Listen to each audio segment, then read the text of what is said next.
Naam, mtazamaji karibu sana katika mwendelezo wa kipindi chetu ikiwa ni kile ambacho tulikizungumza katika semina ya kina mama katika parokia yetu ya Bikira Maria afya ya wagonjwa hapa Sengerema. Na kuna mambo machache ambayo yaliulizwa kama maswali ya msingi na leo nimeona nipate muda wa kuyatolea ufafanuzi. Kuna baadhi ya maswali ambayo yaliulizwa. Kuna mtu mmoja aliuliza swali kwamba majirani wanaweza wakachangia namna gani kuvunjika kwa ndoa, mahusiano ama maisha ya familia. Jirani akitumika vizuri anaweza akawa na msaada mkubwa zaidi ya ndugu. Hali kadhalika akitumika vibaya anaweza kuwa mbaya zaidi ya adui. Na katika swali hili ambalo liliulizwa na baadhi ya kina mama ni kama waliuliza watu wawili watatu maswali ambayo yanafanana na hilo. Napenda tu kusema kitu kimoja kwamba usifanye urafiki ambao unapindukia. Kwa sisi watu wa familia usitengeneze urafiki ambao unapindukia. Kwa maana kwamba kama ni jirani, asiwe jirani ambaye anafahamu kila kitu ndani. Ni mbaya sana hii. Kwa sababu adui yako ni mtu ambaye yuko karibu na wewe. Kwa maana kwamba huyu jirani kama ni mtu wa karibu sana, kama amefahamu vizuri maisha yako, huyo ndo atakuwa wa kwanza kukuangusha. Lakini kwa kina mama usitoe sana siri. Usitoe sana siri za nyumba yako. Ikiwa ni pamoja na tabia fulani ambayo imezuka kwa kina mama, ile habari ya kuletewa kitu na mume wako halafu unakitoa fadhila kwa watu wengine. Sio kitu kizuri. Kumbuke kwamba hao wanaowapa msaada kesho wanaweza wakadai zaidi ya hicho wanachowapatia. Na kuna tabia ambazo zimezuka hasa kwenye kwa watu ambao wamepanga kwenye hizi nyumba za kupanga, ambao wanaishi maisha ya pamoja. Unajua huwa wanaishi kijamaa sana. Wanaishi kama watu wa familia moja. Sasa kile utakachomzoesha jirani yako atakifanya kama sehemu ya mazoea. Sasa kuna siku ambayo utamnyima. Tena siku ambayo umemnyima hujampa kwa sababu hakipo. Anaweza akakuchukulia katika mtazamo tofauti kwamba pengine umebadilika, pengine umekuwa mtukutu ama mtu ambaye haushikiki ama umeota mapembe. Hivyo basi unapowasaidia watu wasaidie pia kwa mipaka, wawe na mipaka pia. Lakini pia kuna swali ambalo liliulizwa na watu hapo kanisani, naomba nilijibu pia kwamba kuna watu ambao wameingia kwenye mahusiano lakini toka mwanzoni kuna migogoro. Wakifikiri kabisa kwamba mbele ya safari mtu huyu anaweza kabadilika. Unajua kuna mahusiano ya kwamba ngoja nimvumilie, pengine ni mlevi atabadilika mbele ya safari, pengine ni mgomvi, ni ngumi mkononi, anatamani kwamba siku moja pengine mbele ya safari mtu huyu anaweza kubadilika. Sasa katika hiki nataka kuambia kitu kimoja mwanafamilia kwamba usiolewe ama usioe mtu ambaye madhaifu yake ni ya wazi ukitarajia kwamba siku moja atabadilika. Kuna watu hawabadiliki, na hicho yawezekana ni kiashiria ambacho napewa na Mungu kwamba huyu mtu si sahihi kwako. Kwa hiyo usipuuze sana hizi alama za wazi ambazo Mungu anakuonyesha. Yawezekana anakuepusha na majanga fulani. Mtu ni mgomvi, anapiga mpaka wazazi wake, anafanya vitu vya ajabu. Kwa hiyo usitarajie hata siku moja kwamba mtu huyu atabadilika. Kunguru mwoga hukimbiza mbawa zake. Jitahidi sana kujitoa kwenye mikono ya mtu ambaye dalili zake, dalili mbaya umeanza kuziona mwanzoni. Lakini kuna watu ambao wamekuwa wakitamani. Kuna watu ambao wamekuwa wakitamani mahusiano ya watu wengine. Si kitu kibaya kujifunza kwa watu wengine.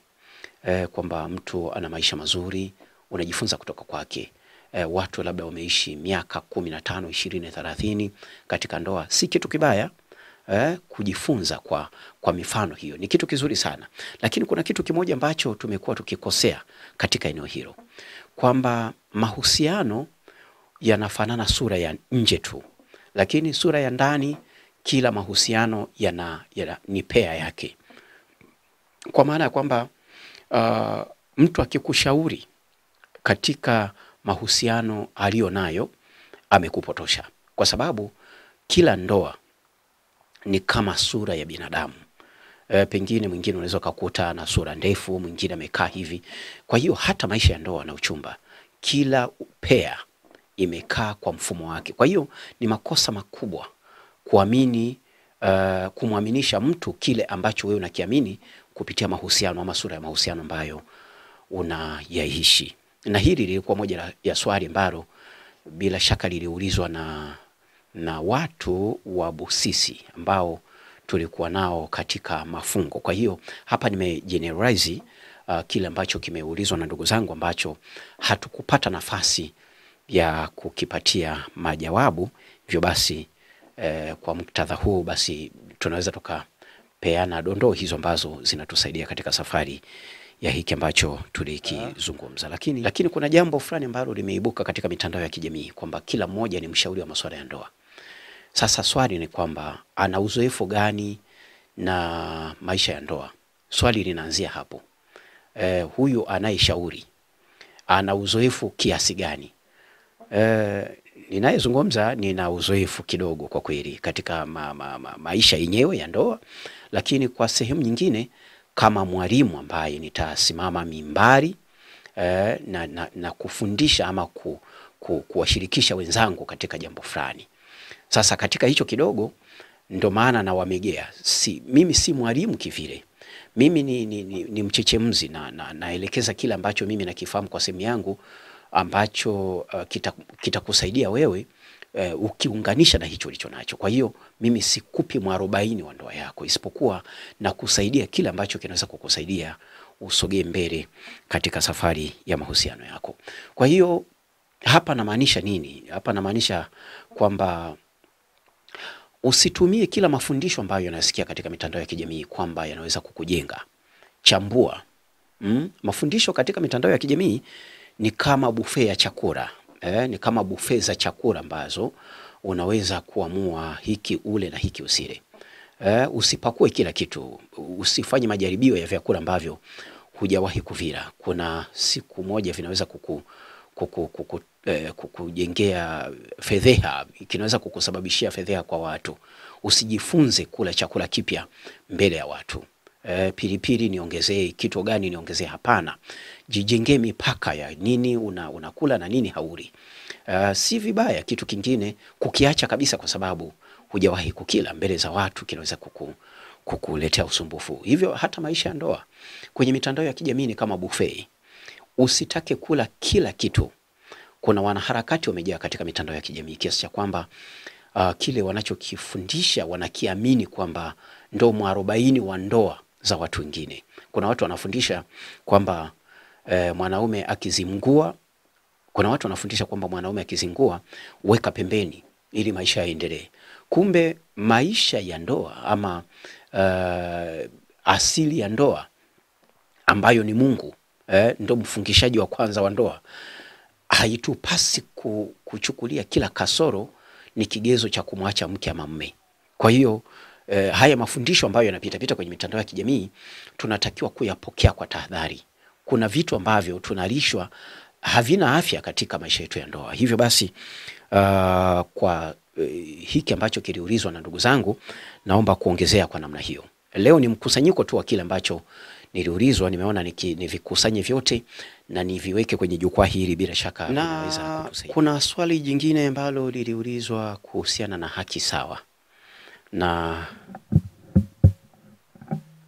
Na hiki mara nyingi kimetutafuna watu wa makanisani, kwa maana ya kwamba zile haki sawa ambazo tunazisikia kwenye majukwaa, kwenye platform nyingine huko, tunazileta katika muktadha wa ndoa za kanisani ama kwenye nyumba za ibada. Hapa nizungumze kitu kimoja na wewe ambayo unanifuatilia. Hakuna ndoa, hakuna maisha ya familia ambayo ni ya kabila fulani, hakuna maisha ya namna fulani ambayo wanaishi watu wa ndoa ya Kiislamu, ndoa ya Kikristo, ndoa ya kimila. Tukifika kwenye mateso watu wanateseka wote. Yaani ikifika sehemu ya maumivu, huwa ni maumivu ya watu wote. Ikifika kwenye kupanda mapigo ya moyo, pressure, hakuna mapigo ya moyo ambayo yanamhusu Mkristo, Muislamu ama mpagani. Hivyo ambavyo tunavisikia huko kwenye majukwaa ya wanaharakati tunaviamini kuliko vile ambavyo tunaelezwa na wachungaji wetu. Na sasa kila tunamuona kila asiyefunzwa na mamaye, dunia inajaribu kumfundisha. Inamfundisha mwenendo, namna ya kuishi.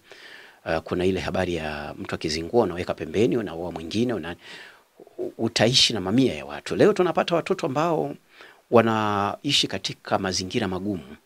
Hii ni matokeo ya watu ambao walitafuta kujifurahisha wao wenyewe. Kwa maana ya kwamba ametelekezwa huyu akiwa na watoto wawili ama mtoto mmoja, na mwanaume akaenda kutafuta furaha ambayo alihisi kwamba imekosekana kwa huyu mwenza wake. Kwa hiyo madhara ama changamoto tumejikuta inatokea kwa watoto ambao hawana hatia, ambao wakati hawa baba na mama wanawana hawakushuhudia chochote, lakini kwenye matokeo ya kuteseka wanateseka watoto ambao hawana hatia. Hivyo basi narejea pale pale kwamba harakati hizi ambazo tunazitumia kufundisha ama kuchechemua masuala ya ndoa, ndani yake ziwe na hekima.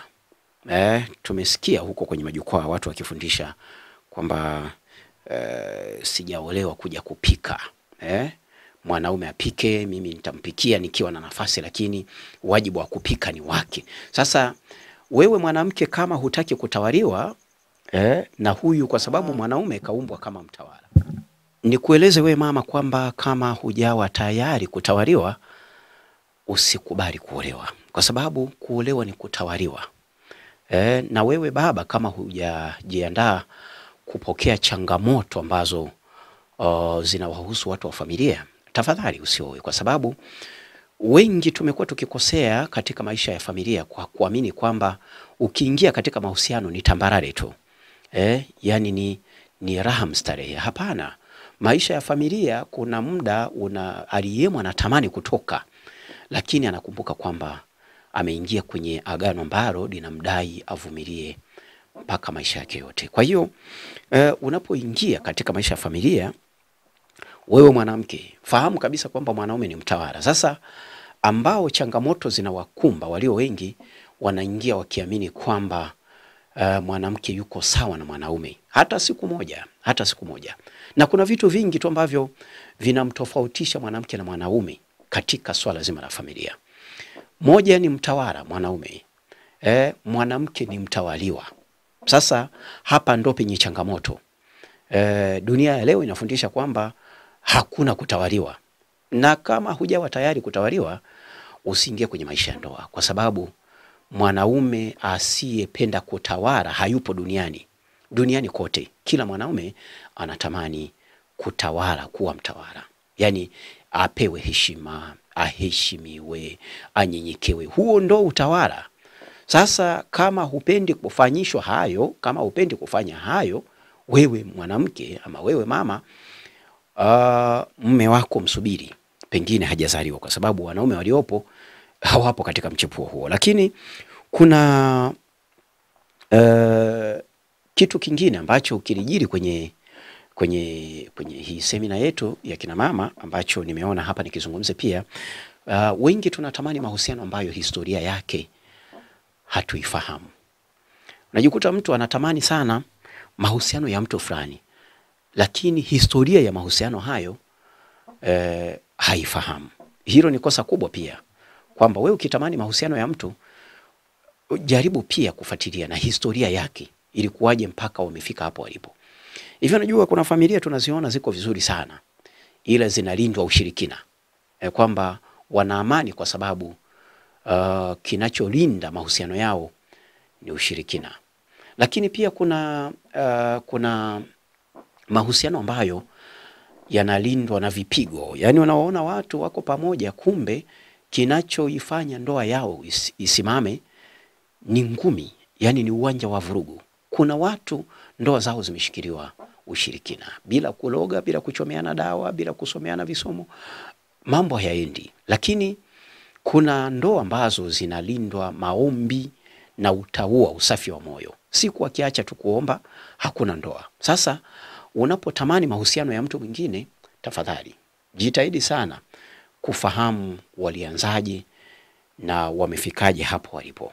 Tafadhali, hiyo ni nguzo nyingine ambayo inaweza kukusaidia. Lakini hapa niliongeza dondoo kidogo ili zitupe macho ya kuona huko tunakokwenda, kwamba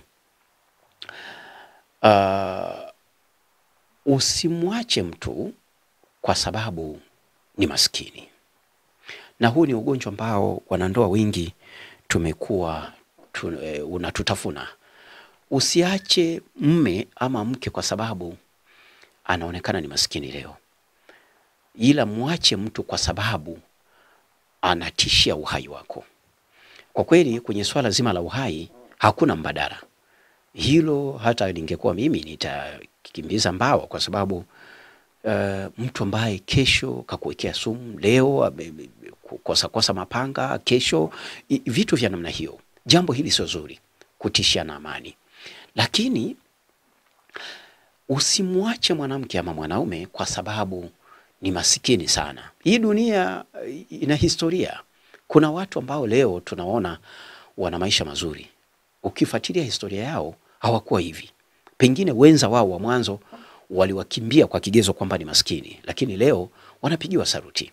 Hivyo basi, ushauri na jambo la kukumbushana, usimwache mpenzi wako kwa sababu ya ugumu wa maisha. Jaribu kwa nguvu zako na akili yako kutatua changamoto, kuwa sehemu ya msaada ili mtoke pamoja katika changamoto hizo. Sasa kina mama wengi wanaolewa na kuja katika maisha ya familia ili kuja kutafuta maisha mazuri. Ukiwachukua kina mama 5 ama 10 ambao wanaolewa, 7 wote wamekuja kwa sababu ya muonekano wa maisha ya mtu. Hawajaja kwamba wamependana na huyu aliyempenda. Kama ni mwanaume, hajaja kwa sababu kampenda, kaja kwa sababu amevutiwa na maisha alionayo mwanaume. Ni hatari sana, kwa sababu hujui historia kwamba ni nini ambacho kimemfikisha katika mafanikio hayo. Pengine mtu huyu ni mshirikina, pengine ni jambazi, pengine ni nyuma ya mafanikio ya mtu kuna siri. Mwingine labda ni wale wachumia juani, ni mbangaizaji. Sasa kama wewe huna nyota ya ubangaizaji na umekuja kwa mtu ambaye anaganga kidogo kidogo anakusanya, sidhani kama hiyo familia mandoa itachukua raundi. Pengine tutaanguka mle na mwisho wa siku kila mmoja atapita njia yake. Lakini kuna kitu kimoja, usiamini kila mwanamke anayemsema vibaya mume wako kwamba ana nia njema na wewe. Kina mama wengi wana tekniki ya kuangusha upande mmoja ili amiliki himaya. Hivyo basi, usimwamini kila mwanamke ambaye anasema maneno mabaya juu ya mume wako ukaamini kwamba huyu kwa kweli ni mtu mwema kwangu. Hapana. Siku moja huyu anaweza kupindua mafaili na ukamkuta yuko katika himaya hiyo. Kwa leo nikomee hapa, tutazungumza tena. Ni mimi Peter Maresa, nikutakie siku iliyobarikiwa na Mwenyezi Mungu. Asante na kwaheri. Usisahau kushare, kusubscribe na kulike.